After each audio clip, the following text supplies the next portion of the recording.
Welcome to the Kristi Jones Show. This is your go-to podcast for living life to the fullest. I am a life and empowerment coach, speaker, and business owner in multifamily real estate. I am a woman passionate about helping others build a life that they truly desire. We'll talk about how to make the most out of every day, from setting meaningful goals to embracing the present moment. So join us as we explore the depths of living a life that is full of joy, purpose, and satisfaction. Well, hello, my friends. Welcome back to another episode of the Kristi Jones Show. All the things to live your life to the fullest. And today's episode is titled Back to School Mentality. Why? Because every time I go into a place of business, a store, I'm bombarded with the back to school information, and it's just on the forefront of my brain. So it's had me thinking about how does that relate to us? How can we take that concept, that back to school mentality, and apply that to ourselves right now, even if we're not technically in school or in that season of our life?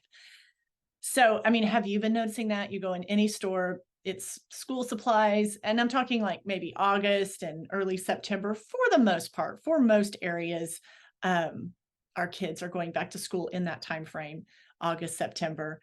And so it's back to school specials and certain clothes on sale and supplies and all the things, right?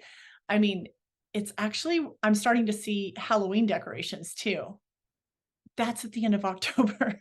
I'm like, let's slow down, people. Let's slow down.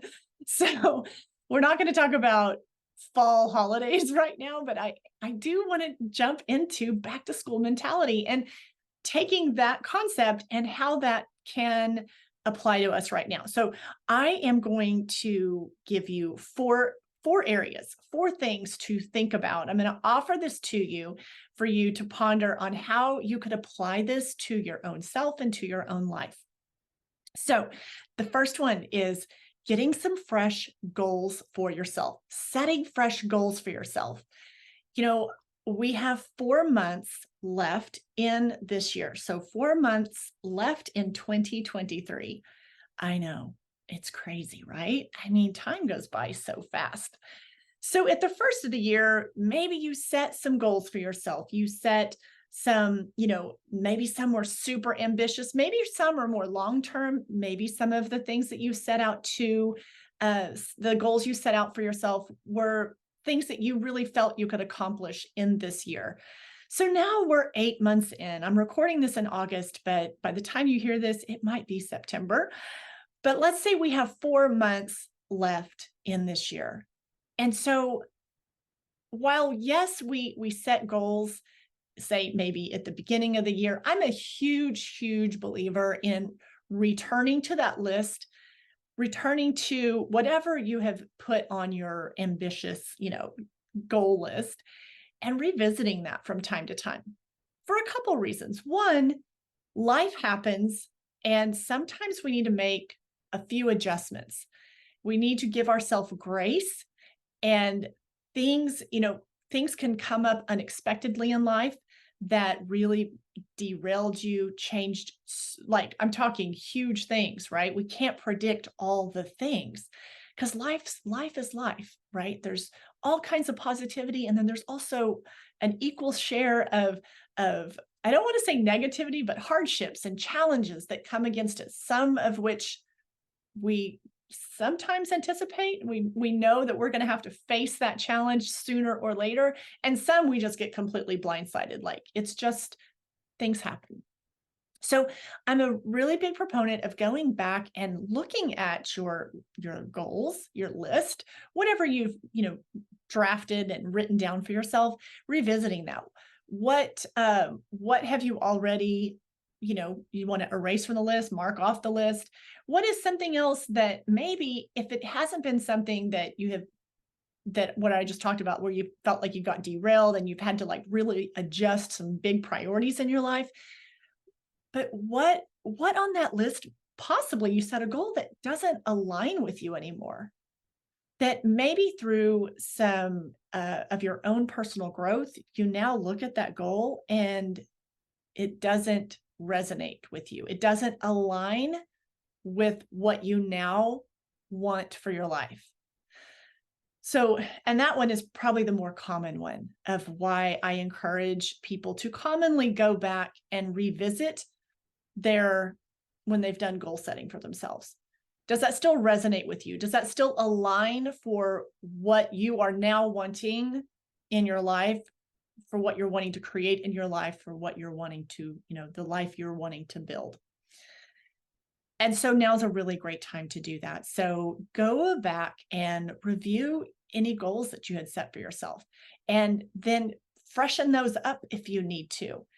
Maybe one completely doesn't align with you anymore. And so what is a fresh goal that you can put down for yourself?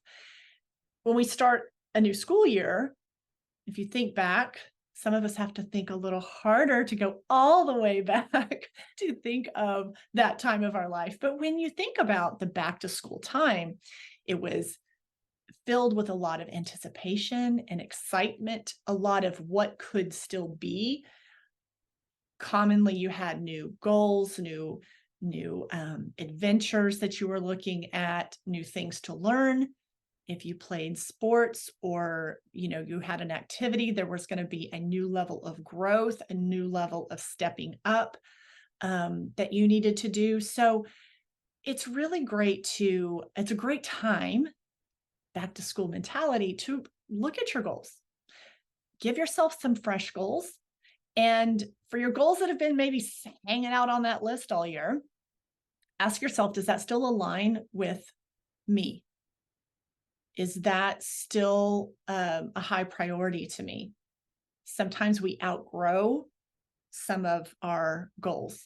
I know I've done that. In past years, I've looked at something that meant a lot to me, that I thought, this is a goal that I'm setting for myself. And then months down the road, I look at that, and just through like your own journey, your own personal growth, your own experiences, you look at that and go, that doesn't match me anymore. That is not a goal of mine any longer. So take a look at your list. If you don't have a list, start one today. You got 4 months left in the year. We're going to call it like a semester, or I guess that is a short semester, but whatever. I've always been known to break a few rules, especially, even in school. So why stop now? But 4 months is enough time to look at something and give yourself some fresh goals for that time frame. Talking about goals, before I move on to number 2, I want to talk about the SMART goal format. If that's new to you, I'm going to run through that really quickly. If it's brand new to you, in the show notes, I will put a link. Let's see, I'll put a link to where you can reach out to me, and then I can send that directly to you. So SMART goals. This is just a format that is taught, and I don't know, I picked it up somewhere along the way in my life, and it's taught in a variety of different ways. But if you've ever heard the term of, when you're setting goals, put it into the SMART goal format. So the S stands for specific. So you want to be very specific in what that goal is. The more specific you can be, the better. The M is for measurable. When you're setting a goal, do something that you have a way to measure it, to measure your progress. A is achievable. Think about, how can the goal be accomplished? How can I achieve that? A lot of times, if you're watching on YouTube, you're watching me with all my hand gestures. But if you're just listening to this, basically on the SMART goal format, it's like a chart. Okay. So you're going to have each letter of the word SMART. And then over to the side is give yourself some free writing space to brainstorm each of these areas. So number 1, I'll go back specific. What is it that I want to accomplish? What is it that I want my goal to be? Be as specific as possible. Second thing is M, measurable. How will I know when this goal is accomplished? How can I measure this? How's this goal going to be measured? Okay, so write some ideas next to that of how you can measure your progress and know that you've accomplished that goal. A is achievable. How can the goal be achieved? How can it be accomplished? So write a couple bullet points for yourself on your new, fresh goal of how you can make that goal achievable. Relevant is for R. How does this seem worthwhile? So, this kind of this is where you like the rubber meets the road type of thing. So when you're setting a goal, if it's not relevant to you, most likely this will just fall to the wayside. So when you're setting a goal, if you can find the relevance to it, why is this worthwhile to me? And write a few words on that. And then T is for time bound. When can I accomplish this goal? For this goal that I'm setting for myself, is this something that I can do in 4 months? Is this something that might take me 6, 7, 8 months? Is this something that I can do in 2 weeks? There is no right or wrong answer on that. So don't stress that there's specific things that you need to be putting in each of those categories. On the time bound, like just set a time. The main thing is set a time. This is what I like to tell people, based on the information that you have right now, based on what you know now, how long do you think it would take to achieve that goal? And that's what I guide you to start with. So let's set some fresh goals for ourselves. And that's going to kickstart our back to school mentality. So number 2 on this back to school little mindset we're going to do is I want to offer you the opportunity to learn something new. Learn something new. Embrace new learning opportunities. Going back to school, right? It's all new things to learn. There's always new things to learn. And we never should get out of that mindset in our life, no matter what season of life we're in, no matter our age. The ability to continually learn new things keeps us vibrant, youthful, informed. It keeps you excited for life, excited for the day to begin. So always, I really encourage people to keep that interest in learning something new. Sometimes I hear, well, but you offer up something that they might want to try, something that they were like, well, I'm kind of interested in that. And I'm like, well, what could be a first step in learning about that? And then we discuss that. But then I hear, oh, but I'm probably not going to be any good at it. I mean, I've never done that before. Okay, newsflash. A lot of us aren't good at things when we first do them. And to that I say, okay, all right, so we won't be good at something when we first begin. That is not the end of the world. Now, if you're choosing to do brain surgery on somebody for the first time, and that's your new thing you want to learn, obviously that's a whole different category. There's a lot at stake there. But when I'm talking about these type of things, on learning something new, a lot of times it's like, oh, I don't want to mess up because, and then here's the next thing, I don't want people, like I worry what they're going to think, or I don't want to look stupid in front of other people. I don't want to look like a dork in front of other people when I can't do this new thing very good. And again, I'm going to take that person back to now what we need to work on is not so much the new task that we want to learn, whatever that new learning opportunity is. The lesson now becomes we need to address and detach from the self being too concerned about what other people think and the opinions of others. And so a lot of times we find ourselves not stepping out to learn something new because the real root of the problem is not that we have the interest, we want to learn something new, but we worry about what other people will think. So my friend, the sooner in life you can work through that process of letting go and and just not being concerned about what other people think of you. Letting go of the opinions of others. That will free you up in so many ways, on so many levels. And then even like when things like this come up, you want to try something new, you do it. You look silly the first few times, big deal. They think you look silly, who cares?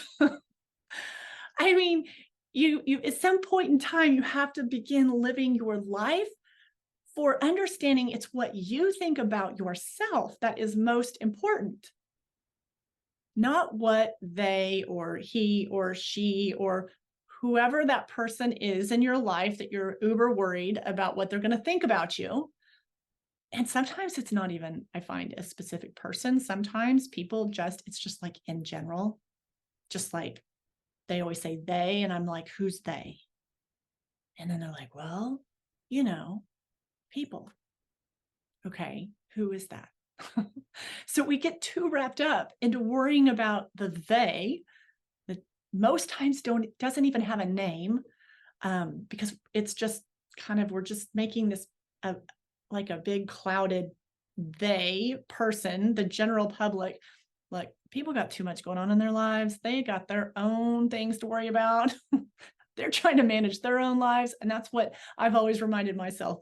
Like, they've got fish, bigger fish to fry than worrying about how I'm going to do on this new adventure or skill or whatever I'm wanting to learn that's new. Okay. So separate yourself from worrying about what others would think, letting go, not even given a flying flip of their opinions as you go and embrace a new learning opportunity.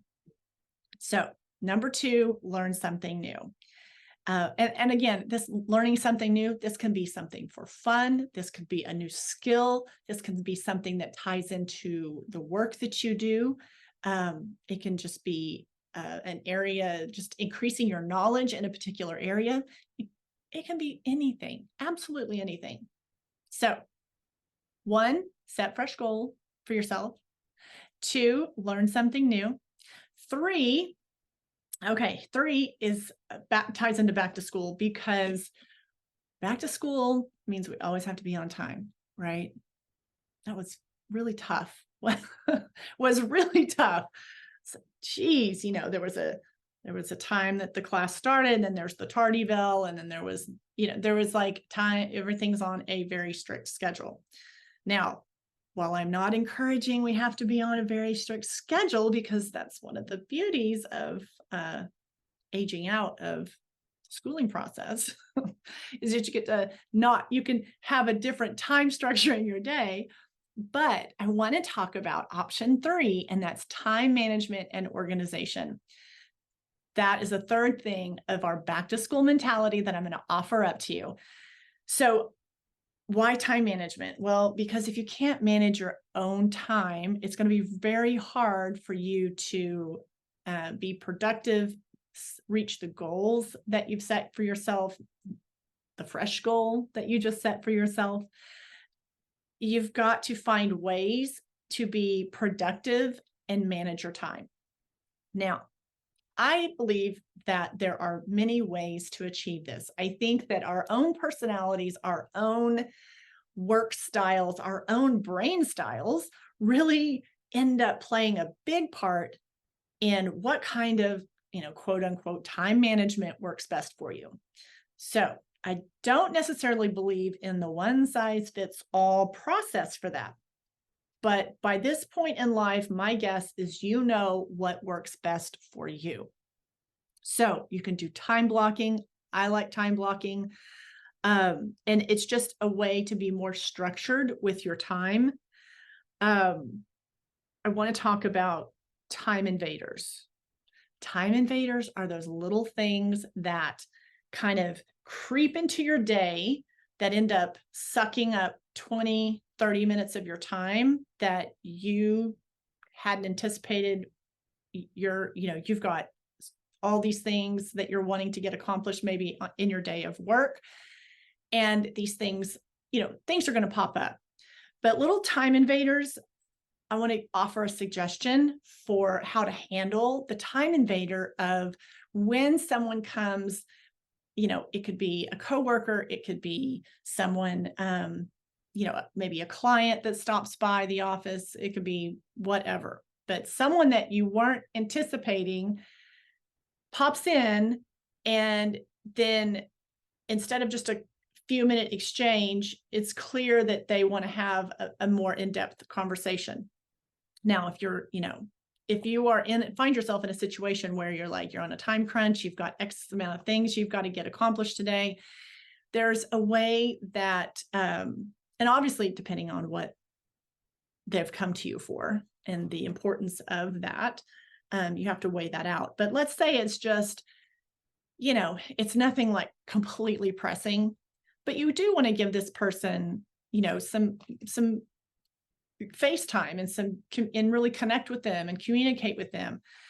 So one way to avoid that time invader is, and you're going to honor yourself by doing this, and you're also, honoring them. But most importantly is you're honoring yourself, you're honoring your time, and being protective of your time.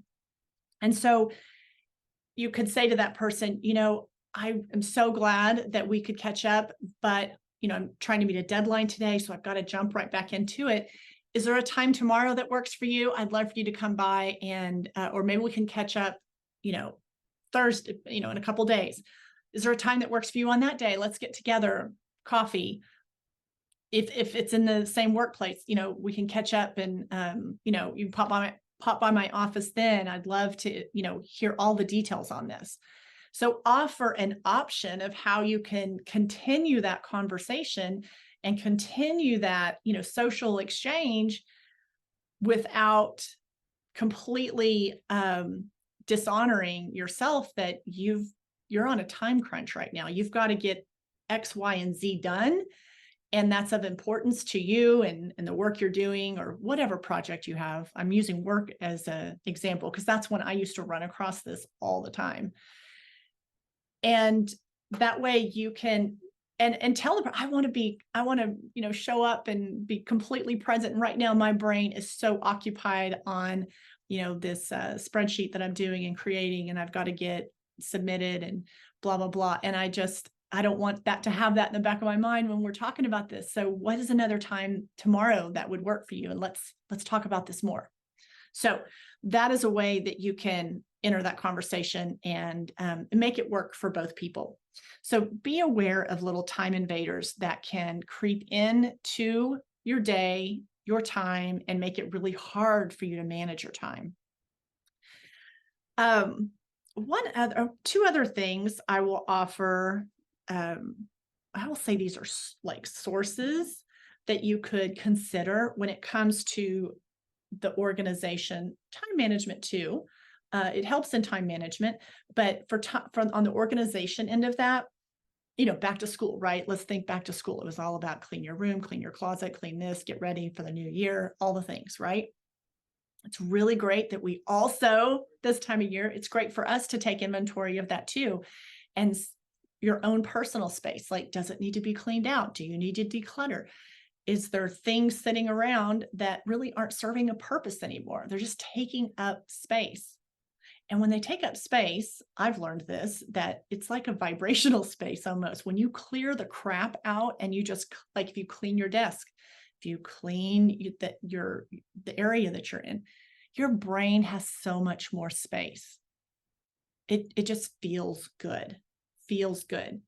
So from an organization standpoint, maybe clean a closet at home, clean a drawer. If you don't want to take on a whole closet, just clean out a drawer, clean one kitchen drawer and organize that. And then it'll start building upon that. So at whatever capacity you can take on, but I offer up that the back to school mentality, it's an excellent time for you to look at some areas in your world that you could stand to organize. Now, a couple sources I want to offer to you when it comes to organization and time management are, think of, if you're like, I don't have time. I'm so overwhelmed. I have no time.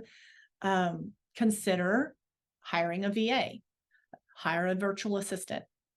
They have so many skill sets that they could do things like you need someone to manage your email inbox. They can help you with that. You maybe need help on your time management, on your calendar. There's people that can help you with that. A virtual assistant, there are virtual assistants for literally everything.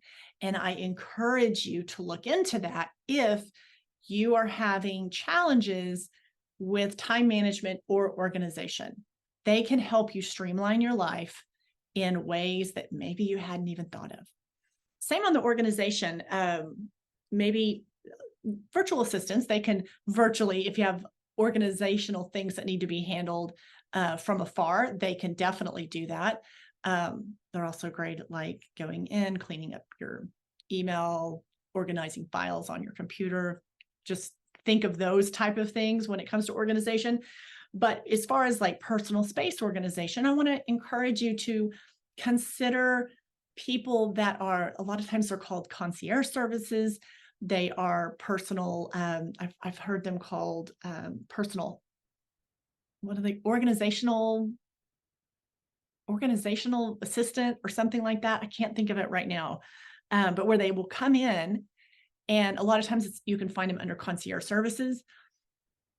And these are people that you can, determine like this is at the time, whatever that the budget that you want to stay at, and then what they can, how long they could stay for that time. Have them come in and physically clean out that office, that closet, that extra bedroom that's turned into a storage room that in the back of your mind, that room is full of junk and it needs to get cleaned out. It needs to be organized. There are services that can help you with that. If you are just completely overwhelmed or don't have the time, there are some options to that. So those are two sources that I offer up to you.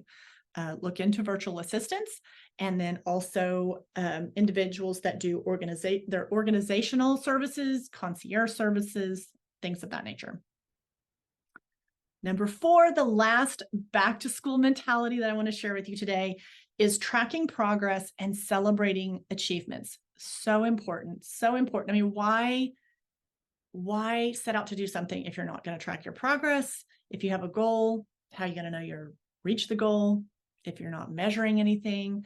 So tracking progress and celebrating achievements, so important. Think back to when you were in those school years of, they tracked your performance. It's called grades. In sports, it's called, there were, different benchmarks. Maybe you had to meet a certain time. Maybe you had to do a certain drill in a certain amount of time. In a game, it's called winning and losing. There's someone that wins the game and there's someone that loses the game. So there are ways to track progress. When you think back to those years of academics, you got a grade, you took a test, you got a grade. You turned in an assignment, it had a grade. You had to track your progress. They do that for a reason, to get some feedback. You got to know you got to get feedback on what you still need to work on, or what you already mastered, or you have enough information on. Now you can go to the next step. So there's huge benefits in tracking all of that. And so right now in your life, I'd like you to consider taking the tracking progress and celebrating achievements, bring that into your world, and think about how you can, whatever you've got set out for yourself between now and the end of 2023, how are you going to track that progress? What are some ways that you can track that progress? So make some notes to yourself of how you can track your progress. And then on celebrating and recognizing your achievements, I think it's really important to, I believe, and I encourage people in my community, each week, at the end of each week, I always encourage them to think back on your week and celebrate at least one thing that went right. Celebrate all the achievements through the week. Celebrate the wins, big or small. It's really important that you let your brain start making these mental notes and recognize and celebrate the achievements along the way. You don't have to, I relate a lot of things to sports. So, let's say all your practices and the training that you're doing to lead up to a game. Okay. So the game is, or maybe a championship end of the season game, let's say. So everything's building up to that, right? So let's say that's 4 months away. And so you're going to wait until 4 months. And then the outcome of that 4 months, win or lose, you'll either celebrate that or not. What I'm encouraging is all that work that you're doing up to the end of the season game, up to the end of the 4 months. Find the things that you are hitting the mark, you're achieving, you're making that progress. Celebrate those, acknowledge those, do something and telling yourself, making sure you're making a mental note that was a win. So as you're, like, for instance, you're building up to a game, you're going to celebrate maybe you achieved a drill in a certain time, and that week at practice, you made this improvement. At practice, you guys had drills, you competed against one another, you won the starting job. You see what I'm saying? So when we're tracking progress and celebrating achievements, we're doing that along the way. We're not just saving it all up for the one big thing. So it's really important that you remind yourself of the achievements, big and small, along the way. How I do this is like in my coaching community, I look at the building of that community and the milestones along the way. I don't wait for just the all the way to the end result. Every month, the process, the progress. I like to look at that, acknowledge that, see that the wheels moving forward in that community. Another way I do that is like on my fitness. I track my progress with my workouts. Every workout is logged. I track my progress and I track my fitness. And then I acknowledge and celebrate my wins each and every week. I'm basically just doing that and telling that to myself. Maybe I'm journaling about it sometimes, but I'm keeping track of the wins, the progress, because I'm also going to have those weeks where I feel like I'm not making progress. And it's real easy to then start beating up on myself. So I have the tracking of the wins, because I might have a week that I'm off, that I didn't hit the mark for whatever I had set for myself, for whatever fitness goal. I have 6 workouts a week. And sometimes I only get to 4 workouts. And sometimes I get really frustrated that I wasn't able to get those extra 2 days in that are on my program. But I can go, you know what? This whole month, I've been able to stay on track because I've tracked my progress. And then I've made the notes that this week, celebrate the achievement on my fitness journey. Everything, hit the mark. Next week, hit the mark. Third week, I missed a couple. Then the next week, back on track. Does that make sense? So it's really important that you celebrate your achievements along the way. If you don't, you're going to almost feel the sense of burnout eventually. And you've got to remind yourself of those achievements. And so that's just a way that I use fitness, because that's something that I do track very closely. But, like I tell people in my community all the time, every week, take inventory of your wins. big and small, this week, and remind yourself of those. Take note of those things. I just had a birthday where I turned 53, and that is also a time where I took some time and I thought about my progress and where I'm at 53, and celebrating where I'm at 53, because I'm really excited about it. So track your progress, celebrate your milestones, and let's take that back to school mentality, and let's take these 4 things: set fresh goals, learn something new, time management and organization, tracking progress, and also celebrating your achievements. Let's take those 4 things, and I offer those to you to apply to your life right now and see how you can put that to work for yourself. We got 4 months left in the year, my friend. So I look forward to what you're going to do with this information. And I cannot wait to see what you're going to do to set your world on fire. All right. Have a great rest of your day, and I will see you next week.